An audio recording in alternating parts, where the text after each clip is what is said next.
Hey guys, this is lesson 3.1. It's kind of all about decimal points and place value.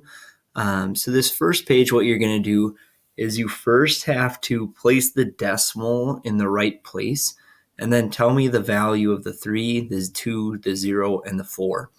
And I want you to pause the video and try all of them, and then you can push play and find out your answers. So I'm going to go through the answers here.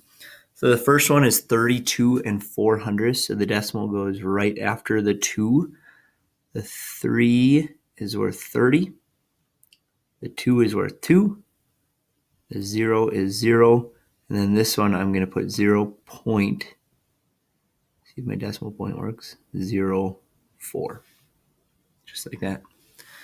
The next one, I'm just going to clear the screen. Scroll down here. The next one, 3 and see if I can make my font a little smaller. 3 and 204,000. So the decimal place goes just after the 3, right about there. The 3 is worth 3. The 2 is worth 2 tenths. So that's supposed to be my 0.2. 0 is still worth 0. And then the 4 is tenths, hundredths, thousandths. So 4 thousandths. The last one, 3,204. The decimal place would actually go right at the end. So the 3 is worth 3,000. The 2 is worth 200. The 0 is worth 0. And the 4 is worth 4. There you go. Flip to the next page. So my guess is at some point in elementary school you did collection boxes. And my guess is somebody in here did a collection box that kind of looked like this. And I'm going to do one on the side here.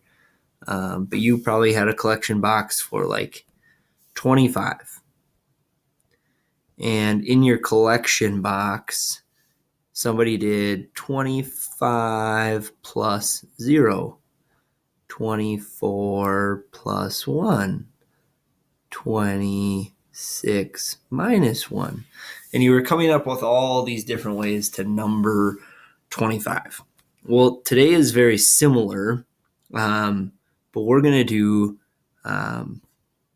decimals with this. And I want you to show me these 5 ways to do this. So here's your first example. Here's kind of examples 2, 3, and 4. And then here's example 5. And those are the 5 ways that you're going to show me different types of decimals. So this first example is just to write it as a fraction. So you can see right here, this is where I'm talking. 6 tenths can be written as 6 over 10, which is 60 over 100, which is 3/5, which is 15 25ths. They're all equivalent. So if I look down here at our examples, 89 hundredths, that's what this one is. Well, it pretty much gives it away. It's 89 over 100. That's my first example.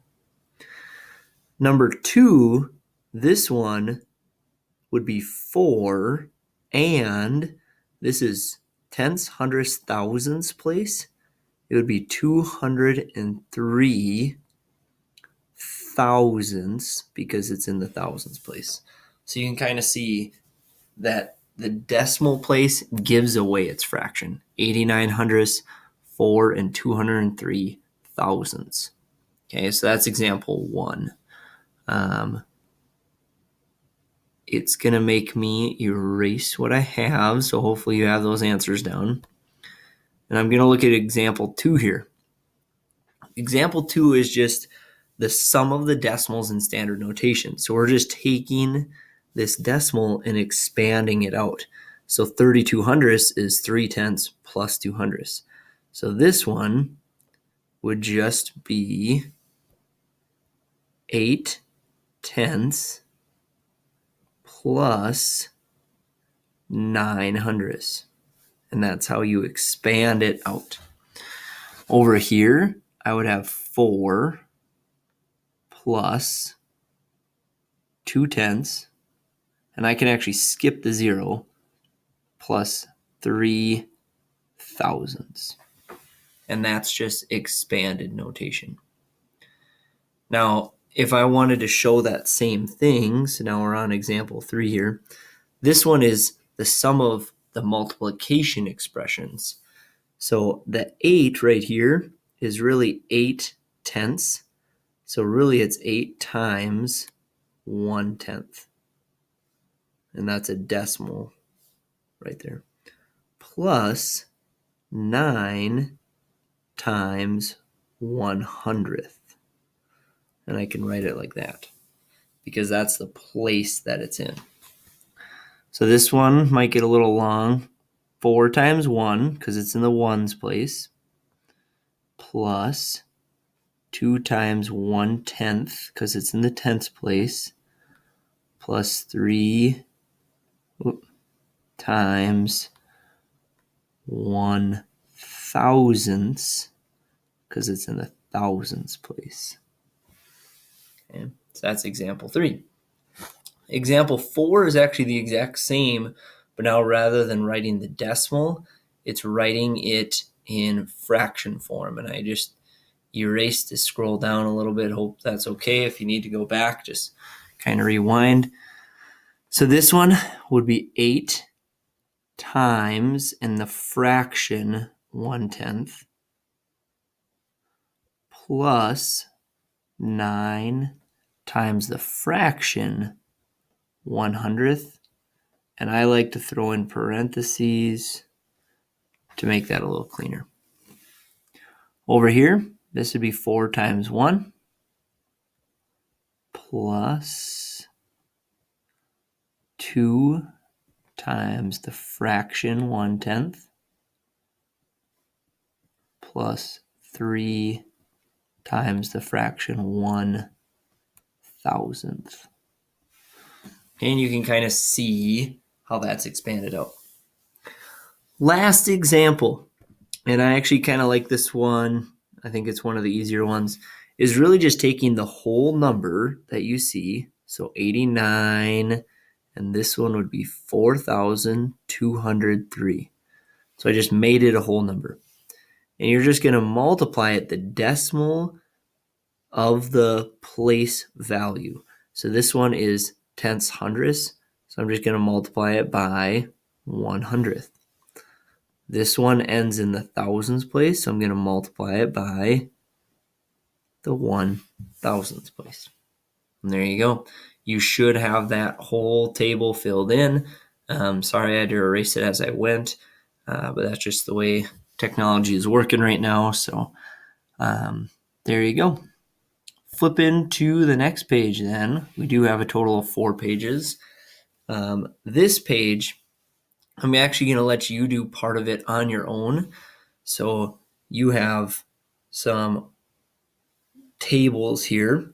And what I'd like you to do on your own is parts A and B, number 1, A and B. Scroll down.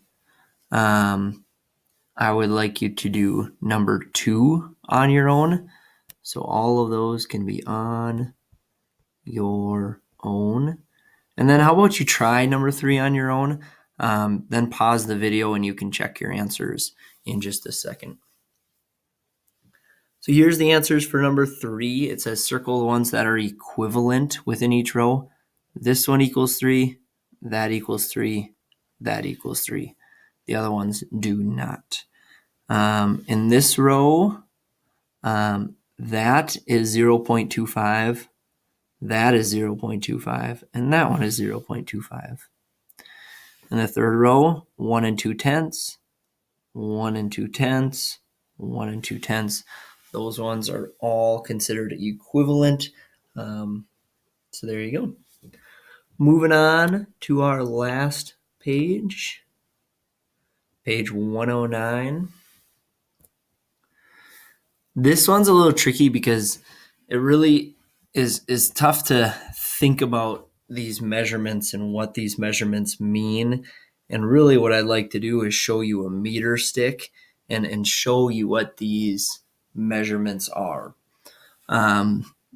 So actually what I'll do is I want you to try this page, and then in class, let's go over it together. And I'll show you a meter stick so you can see what these measurements look like. Know that the M stands for meters. The double M is millimeters.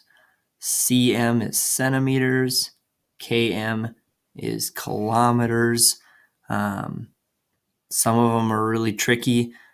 So do what you can on this page. Again, I want you to just try it, see what you come up with, and then we'll go over it together.